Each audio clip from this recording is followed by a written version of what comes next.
Pues la trayectoria de Abierto Valencia yo creo que ha sido una trayectoria brillante. Yo creo que hay pocos eventos como Abierto Valencia que traigan a tantos coleccionistas, tantas galerías, tantas entidades privadas, instituciones, fundaciones que colaboran de alguna u otra manera. Yo he estado en algunas otras aperturas como la de Madrid, como la de Barcelona, como incluso la de Berlín, y creo que Valencia es sin duda de las mejores. En ello puedes ver una trayectoria a lo largo de estos 10 años donde hemos podido ver artistas que se han formado en la universidad, por ejemplo en el Master PAM, luego han salido a exponer en alguna de estas galerías donde han sido su obra adquirida por distintas fundaciones o instituciones, y algunos de ellos, por ejemplo, como Guillermo Ros, han llegado a exponer en el IBAM, ¿no? Ha sido todo una cadena de sucesiones, de distintos escalones que tienen los artistas para poder ir creciendo en Valencia, y que sin duda Abierto Valencia es uno de esos eventos donde es un gran escaparate para que los artistas puedan mostrar su obra, puedan ver las distintas instituciones y luego puedan crecer a partir de ese momento.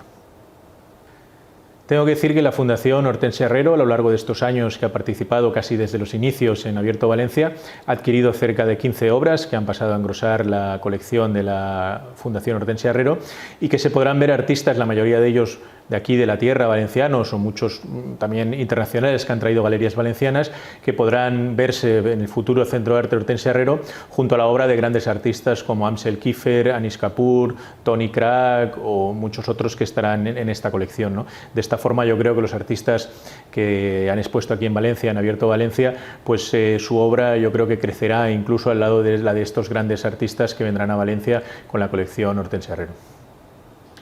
Y ya por último, me gustaría desear a Abierto Valencia que tenga muchos más años de éxitos como estos 10 años, donde yo creo que se han posicionado como la apertura de galerías más interesante que se produce en España.